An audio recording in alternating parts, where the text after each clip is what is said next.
आज हम संविधान की गौरवशाली यात्रा पे बात करने के लिए चर्चा कर रहे हैं। कल से ये चर्चा चल रही है सर। मैंने बहुत सारे दोनों पक्ष के और जितने भी हमारे मेंबर हैं सुना सर, उनको बड़े बड़े नेता हैं सर।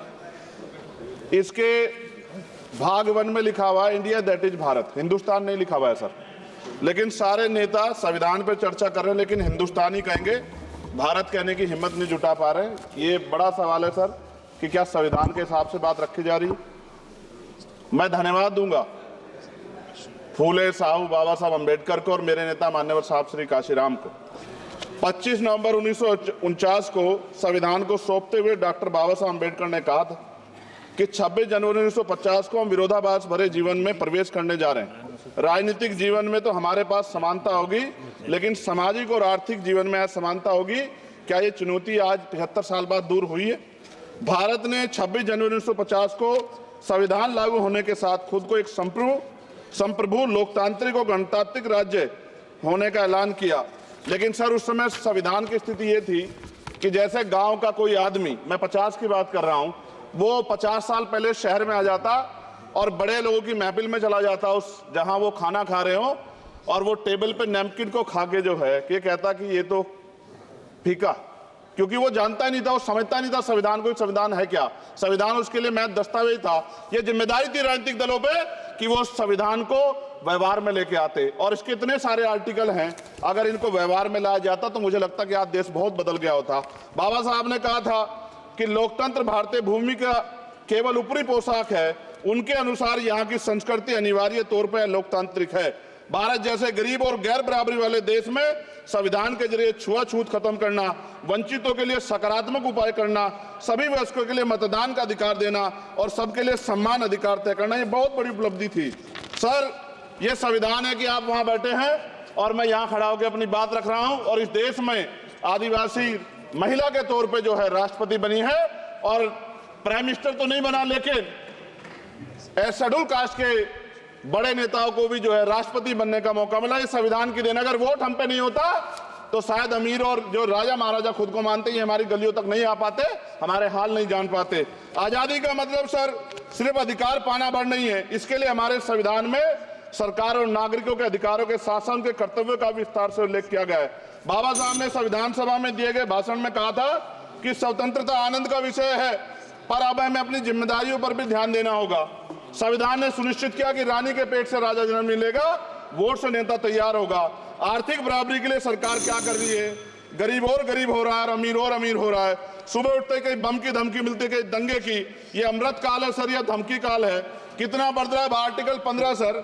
भारत में आज भी घोड़ी चढ़ने बैठने होती है सर। क्या दलितों को यहाँ भी बोलने का नहीं सर? अगर सबको 4 मिनट दे दो, ये भेदभाव नहीं चलेगा दलितों के साथ। Time is 4 minute, don't waste भाई सर, आप क्या करो अगर सबको 4 मिनट दिए तो आप मना करो, मैं बंद कर देता हूँ इसको।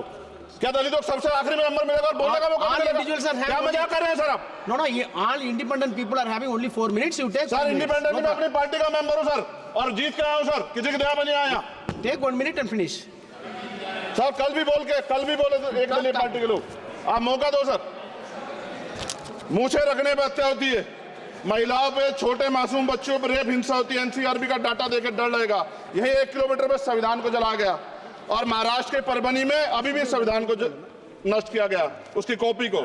आर्टिकल 25-26 में संविधान में सभी को धार्मिक आजादी। कहाँ है दलितों की, मुसलमानों की, जैनों की, बौद्धों की, ईसाइयों की? छत्तीसगढ़ में सतनामी समाज को संविधान की अपनी धार्मिक आजादी के आधार पर जो है उनको अपमानित करके जेल में बंद कर दिया। संभल, अजमेर, अयोध्या सब इसका उदाहरण है। ये सरकार आलोचना डरती है। कितने लोग जेल में बंद है? मिरान हैदर, खालिद सैफी, उमर खालिद खान, सिफा खान, गुलफ्शा फातिमा और आजम खान साहब राजनीतिक विरोध में बंद है।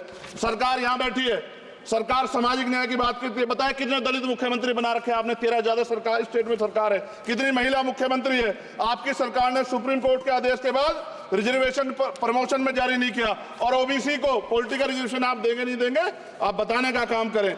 मैं 75 साल की गौरव यात्रा में हम एक सभ्य समाज नहीं बना पाए, इसलिए जाति आधार पर SC ST OBC के बच्चों को प्राइमरी स्कूल से लेकर उच्च संस्थानों में भेदभाव किया जाता है। सरकार निरंकुश हो गई, कोई बुलडोजर से कार्रवाई करता है। कल मंत्री जी ने कहा हमने राष्ट्रीय पिछड़ा वर्ग आयोग बनाया, 69 शिक्षक भर्ती में उसकी सिफारिशों को नहीं माना। EWS के जरिए आपने संविधान पे आरक्षण के प्रावधान पे हमला किया। 1 मिनट में खत्म कर रहा हूं सर। संविधान सर न्यायपालिका में आर्टिकल 124 ये कहता है सर, ये अधिकार जो है Sanjay sir, please conclude sir 1 minute में प्लीज संविधान में न्यायाधीशों की नियुक्ति का अधिकार राष्ट्रपति के द्वारा होना चाहिए, अभी तक नहीं हो रही है। All India judicial service commission कब बनेगा? क्या चंद परिवार ही सर जज बन सकते हैं? और आज हम सर, मैं सरकार से सवाल पूछना चाहता हूं सर, सेवाओं में SC ST OBC वर्ग का कितना प्रतिनिधित्व है? भारत सरकार के मंत्रालयों के अधीन PSU में बैंकों, बीमा कंपनियों में और स्वस्थायी संस्थानों में आउटसोर्स तथा कॉन्ट्रैक्ट पर वर्तमान कार्यरत कर्मचारी कुल कितनी संख्या है? आउटसोर्स और कॉन्ट्रैक्ट में कार्यबल SC ST OBC कितना प्रतिशत है? निजी क्षेत्रों में कार्यरत कर्मचारी उनके SC ST OBC की वर्ग लाभ सर खत्म कर। लास्ट पॉइंट सर, मैं फिर स्पष्ट तौर पर कह रहा हूं सर, यहां बैठे SC और OBC के मेंबर से कह रहा हूं सर, उनको सामाजिक जिम्मेदारी का ध्यान भी रखना चाहिए। पार्टी के प्रति वफादारी के साथ साथ अपने वर्गों के प्रति ईमानदारी भी रखनी चाहिए। ईमानदारी नहीं होगी तो इन वर्गों का भला नहीं हो सकता, और हमें बहुत सरकारों से उम्मीद नहीं है। बहुत बहुत धन्यवाद सर।